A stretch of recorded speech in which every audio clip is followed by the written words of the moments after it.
आदमी कोई tape recorder जेब में लेके थोड़ी घूमता है कि कोई आएगा और मैं उसको टेप कर दूंगा। किस चीज का सबूत दे? केजरीवाल को तो गिरफ्तार कर लोगे, केजरीवाल की सोच को कैसे गिरफ्तार करोगे? क्या मोदी जी केजरीवाल को कुचलना चाहते हैं? 2024 के अंदर बीजेपी अगर नहीं हारी लोकसभा चुनाव तो 2029 के अंदर आम आदमी पार्टी इस देश को बीजेपी से मुक्ति दिलाएगी। हमसे सीख लो, हमें सारे काम करने आते हैं। हमसे भी नहीं सीखोगे और काम भी नहीं करने दोगे। मेरे पास 2 एमएलएज आए जिन्होंने कहा जी ये बीजेपी वाले आए थे और हमें ऑफर कर रहे थे कि केजरीवाल अब गिरफ्तार होने वाला है, उसके बाद हम इनकी सरकार गिरा देंगे आम आदमी पार्टी की, सारे एमएलए तोड़ लेंगे। 21 हमारे संपर्क में हैं, औरों से भी बात चल रही है, तुम भी आ जाओ, 25 करोड़ भी देंगे और जो मांगोगे और भी दे देंगे, तुमको चुनाव भी लड़ा देंगे। फिर हमने सारे एमएलए से संपर्क किया तो पता चला 21 तो नहीं, इन्होंने 7 एमएलए से संपर्क किया था। आज उनमें से कई एमएलएज ने इस हाउस के अंदर अपनी अपनी दास्तान सुनाई है और बताया है कि उनको अप्रोच किया गया था। जैसा भी मेरे भाई राजेश ने बताया, राजेश गुप्ता जी ने, कि ये कहते हैं सबूत दो। क्या कैसे सबूत दें? किस चीज का सबूत दें? कभी किसी रिश्तेदार के जरिए आ जाते हैं, कभी किसी दोस्त के जरिए आ जाते हैं, आके कहते हैं जी आ जाओ हमारे साथ, अमित शाह से मिलवा देंगे, फलाना कर देंगे। उसकी कोई आदमी कोई टेप रिकॉर्डर जेब में लेके थोड़ी घूमता है कि कोई आएगा और मैं उसको टेप कर लूंगा। किस चीज का सबूत दे? तो मैं एक तो ये कहना चाहता हूं, ये बड़े दिनों से इनको ये लग रहा है कि केजरीवाल को गिरफ्तार कर लेंगे और पार्टी खत्म हो जाएगी। केजरीवाल को तो गिरफ्तार कर लोगे, केजरीवाल की सोच को कैसे गिरफ्तार करोगे?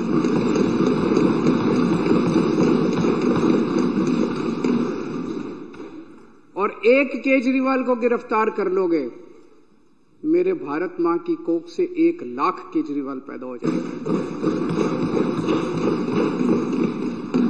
आज जिस तरह से इन्होंने आम आदमी पार्टी पे हमला बोला हुआ है, इतने हमारे नेता गिरफ्तार कर लिए, हमारा सारा काम रोकने की कोशिश कर रहे हैं, धमकियां दे रहे हैं, ये कर रहे हैं, वो कर रहे हैं, सब तरफ से, चारों तरफ से हमले ही हमले हमारे ऊपर किए जा रहे हैं।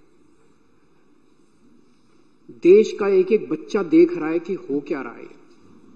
सारे लोग देख रहे हैं, इनको लगता है लोग बेवकूफ हैं, लोग बेवकूफ नहीं है। अब पार्कों के अंदर चर्चा होने लगी है कि यह चल क्या रहा है, तो लोग एक प्रश्न पूछने लगे हैं, क्या मोदी जी केजरीवाल को खत्म करना चाहते हैं? क्या मोदी जी केजरीवाल को क्रश करना चाहते हैं? क्या मोदी जी केजरीवाल को कुचलना चाहते हैं? ये मैं नहीं पूछ रहा, देश का बच्चा बच्चा पूछने लगा है। जिस तरह का अटैक आम आदमी पार्टी के, इतने सारे हमारे नेता गिरफ्तार कर लिए, कभी भारत क्या दुनिया के इतिहास में हमारा नंबर 2 भी अंदर है, नंबर 3 भी अंदर है, नंबर 4 भी अंदर है, अब कह रहे नंबर 1 को भी अंदर डालेंगे। तो इस तरह का आक्रमण कभी नहीं देखा गया। तो ये चर्चा चल रही है, ये क्यों हो रहा है? क्योंकि आज पूरे देश के अंदर बीजेपी का सबसे बड़ा चैलेंजर आम आदमी पार्टी है। आज अगर बीजेपी को खतरा है, भविष्य का खतरा है, तो केवल और केवल आम आदमी पार्टी से खतरा है। इसलिए बीजेपी येन केन प्रकारेण जो मर्जी करके आम आदमी पार्टी को कुचलना चाहती है।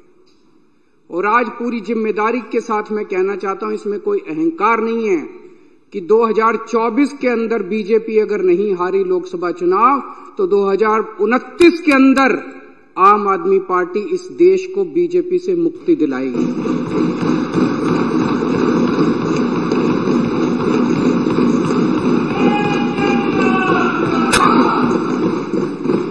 अध्यक्ष महोदय, ये कोई छोटी बात नहीं है। एक छोटी सी पार्टी, 12 साल का बच्चा है, 12 साल पहले ये पार्टी बनी थी। एक 12 साल का छोटा सा बच्चा है ये पार्टी। इस 12 साल के बच्चे ने इतने बड़े बड़े पार्टियों को चने चबा दिए। इस देश के अंदर 1350 पार्टियां रजिस्टर्ड हैं, 1350। उन्हीं में से एक पार्टी आम आदमी पार्टी थी। जब हमारी पार्टी 26 नवंबर 2012 को रजिस्टर की गई थी, रजिस्ट्रेशन के लिए अप्लाई किया था हम लोगों ने 2012 26 नवंबर आम आदमी पार्टी का रजिस्ट्रेशन आज से 12 साल पहले अप्लाई किया गया था।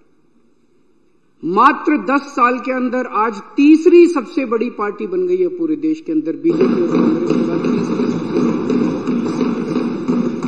एक एमएलए बनने के लिए लोगों की चप्पल घिस जाती है, पूरी जिंदगी बीत जाती है। एक एमएलए बनने के लिए, काउंसलर बनने के लिए ये कोई इत्तेफाक नहीं है कि ये पार्टी इतने कम समय के अंदर आज 2 राज्यों के अंदर हमारी फुल फ्लेजेड सरकार है। बहुमत, भारी बहुमत के साथ, ऐतिहासिक बहुमत के साथ सरकार है। दिल्ली के अंदर 70 में से 67 सीट इतिहास में कभी नहीं आई। पंजाब के अंदर 117 में से 92 सीट पंजाब के इतिहास में कभी नहीं आई। गुजरात के अंदर पहली बार चुनाव लड़े, पहली बार के अंदर हमारे 14% वोट और 5 एमएलए आ गए। गोवा के अंदर पहली बार चुनाव लड़े और गोवा के अंदर हमारे आज 2 एमएलए हैं। ये कोई छोटी बात नहीं है, इतनी छोटी सी पार्टी और इतना बड़ा। और चंडीगढ़ के अंदर तो आपने देखा हमारा मेयर इन्होंने किस तरह से छीन लिया इन लोग।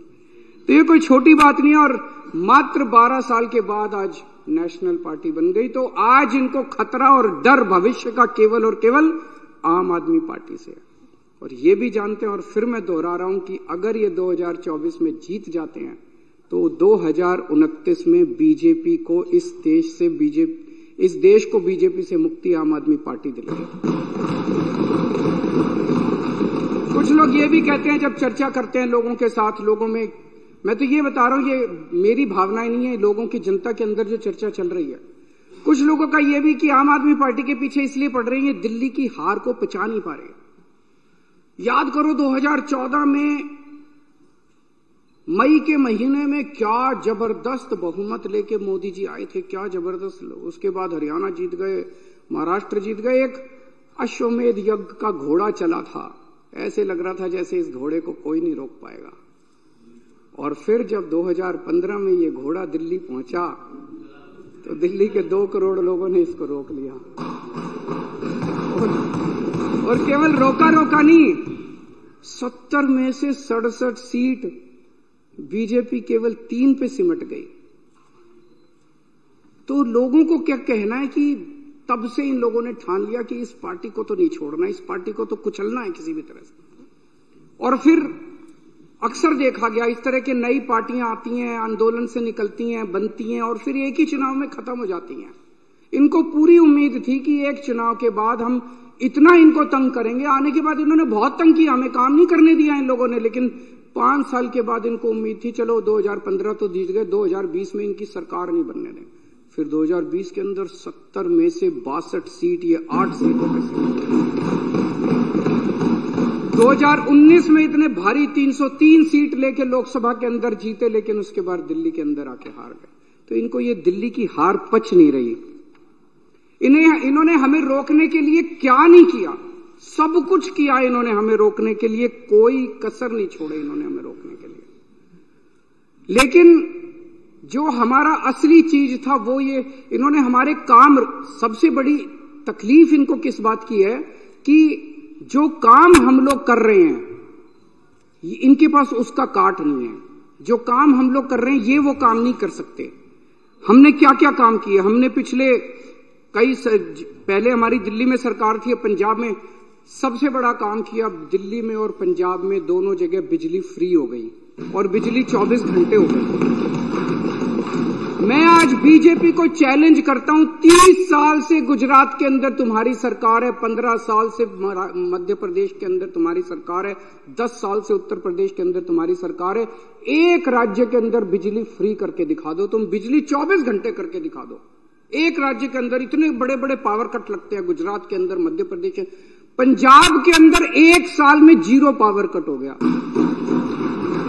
दिल्ली के अंदर 0 पावर, 24 घंटे बिजली आती है, फ्री बिजली आती है। तुमसे ना 24 घंटे बिजली आती, तुम्हारे राज्यों में ना 24 ना फ्री बिजली आती। इतनी महंगी बिजली आती है, इतने पैसे लेते हो जनता से। दिल्ली के अंदर हमने और अब पंजाब में कर रहे हैं, शानदार स्कूल बना दिए, सरकारी स्कूलों का काया पलट हो गया। पूरी दुनिया से लोग देखने के लिए आ रहे हैं। पूरी दुनिया के अंदर आज शिक्षा के लिए जाना जाता है दिल्ली को, कि स्कूल बड़े अच्छे हो गए, शानदार शिक्षा, हैप्पीनेस करिकुलम। अमेरिका के राष्ट्रपति की बीवी हमारा हैप्पीनेस करिकुलम की क्लास अटेंड करके जाती है। दिल्ली ने देश का नाम पूरी दुनिया के अंदर रोशन किया है। और इनके स्कूलों को उठा के देख लो, गुजरात, मध्य प्रदेश, उत्तर प्रदेश के स्कूलों को उठा के देख लो, क्या हालत बना रखी है। उनके अंदर जानवर घूम रहे हैं, ये टूटी पड़ी हैं, दीवारें टूटी पड़ी है। कितने गरीबों के बच्चों का भविष्य जो है इन्होंने अंधकार में डाला हुआ है। मैं चैलेंज करता हूं बीजेपी को, इतने सारे स्कूल तो छोड़ो, 10 स्कूल तुम अपने गुजरात में, मैं तो इतना घूमा गुजरात में चुनाव पर, एक स्कूल नहीं मिलता था जो इन्होंने ठीक कराओ। 30 साल के अंदर तुमसे एक स्कूल ठीक नहीं हुआ। ये काम तुम नहीं कर सकते, इसलिए इनको तकलीफ है। हमने दिल्ली में अस्पताल इतने बना दिए, सबका इलाज मुफ्त कर दिया, अस्पताल बना दिए, सबका इलाज मुफ्त कर दिया, मोहल्ला क्लिनिक बना दिए जिसमें गली गली के अंदर लोगों को इलाज मिलने लगा। तुम भी कुछ अच्छे, तुम लंबी लकीर तो खींच के दिखाओ यार, तुम कुछ अच्छा काम तो करके दिखाओ। हमने बुजुर्गों के लिए तीर्थ यात्रा कर दी, इतना आशीर्वाद देते हैं, इतना आशीर्वाद देते हैं बुजुर्गों को। और ये सारे काम पंजाब में भी हो रहे हैं। पंजाब में दिल्ली से ज्यादा मोहल्ला क्लिनिक, दिल्ली में तो 540 मोहल्ला क्लिनिक बने हैं, पंजाब में 800 से ज्यादा मोहल्ला क्लिनिक 1 साल के अंदर बन गए। महिलाओं के लिए फ्री बस यात्रा कर दी इन्होंने, इतना विरोध किया, लेकिन सारी महिलाएं तो हमारे साथ ही हैं। दिल्ली के अंदर पानी कोने कोने के अंदर पहुंचा दिया, घरों में पानी नहीं आता, कोने कोने के अंदर पहुंचा दिया, पानी फ्री कर दिया। कच्ची कॉलोनियों को लेके इन्होंने सबसे ज्यादा राजनीति की, अगर काम किया तो हमने किया। दिल्ली की कच्ची कॉलोनियों के अंदर सड़क बनाने का, पानी की लाइनें बिछाने का, हमने सीवर की लाइनें बिछाने का हमने काम किया। पंजाब अभी 2 साल हुए हमें आए हुए, पंजाब के अंदर इस वक्त एक बहुत बड़ी क्रांति आ रही है। गांव गांव के अंदर इरिगेशन, सिंचाई का पानी पहुंच गया। गांव गांव के अंदर जहां पहले पानी नहीं मिलता था, गांव गांव के अंदर सिंचाई का पानी पहुंच गया। हमसे सीख लो, हमें सारे काम करने आते हैं, हमसे भी नहीं सीखोगे और काम भी नहीं करने दोगे। अभी delivery of free services, door step delivery of free services, आपको दफ्तर जाने की जरूरत नहीं है, फोन करो और आपके घर आके सरकार काम करेगी। दिल्ली में भी लागू हो गया, पंजाब में भी लागू हो गया। इन्होंने दिल्ली के अंदर हमें door step delivery of ration नहीं करने दी, घर घर हम राशन पहुंचाना चाहते थे, इन्होंने दिल्ली में नहीं करने दी, हमने पंजाब में जाके लागू कर दी। अभी 10 दिन पहले मैं उद्घाटन करके आया हूं पंजाब। हम लोग व्यवस्था बदल रहे हैं, बहुत बड़ा काम कर रहे हैं।